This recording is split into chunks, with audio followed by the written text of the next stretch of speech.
Recently हमारे पास कुछ patient ऐसे आए जिनमें अचानक से पैर ठंडा पड़ जाना, पैर में दर्द होना, पैर लाल हो जाना और पैर में सूजन आना। ये सिम्टम्स की वजह से जब पैरों का सोनोग्राफी या एंजियोग्राफी किया तो पता चला कि पैरों के आर्टरीज ब्लॉक हो गई थी। इसे मेडिकल टर्म्स में हम एक्यूट लोअर लिम्ब इस्चीमिया कहते हैं। सिंपल टर्म्स में खून की नसें ब्लॉक होना।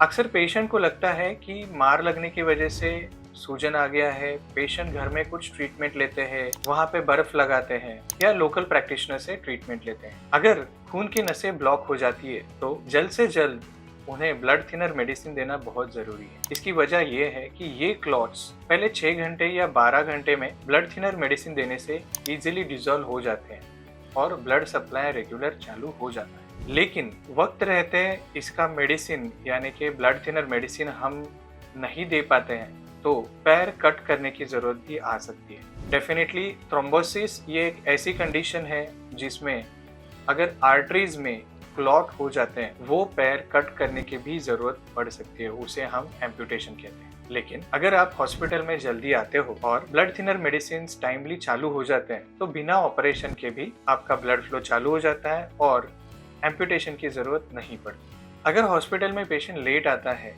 तो हम पेशेंट का एंजियोग्राफी करते हैं। हम ये देखते हैं कि ऑलरेडी पेशेंट में मसल डैमेज या टिश्यू डैमेज कौन से लेवल तक है।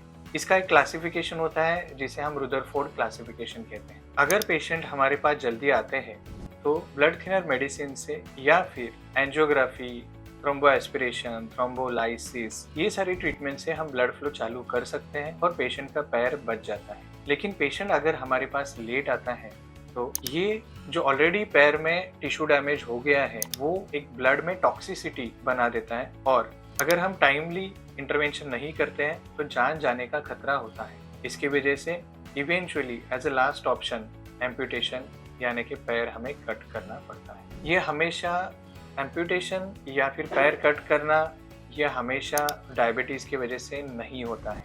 आर्टरीज हार्ट से खून पैर तक लेके जाती है जिसमें प्योर यानी ऑक्सीजनेटेड ब्लड होता है। अगर ये ब्लॉक हो जाती है तो जिस पार्ट में ये खून की नस जा रही थी वो पार्ट का ब्लड सप्लाई पूरा बंद हो जाता है और धीरे धीरे उसके अंदर का टिश्यू की डेथ होना चालू हो जाता है। इसे मेडिकल टर्म्स में necrosis, tissue damage, ischaemia, muscle necrosis ये सब कहते हैं। समय रहते ब्लड थिनर मेडिसिन चालू करना या फिर वो क्लॉट्स को मैकेनिकली रिमूव करना बहुत ज़रूरी है।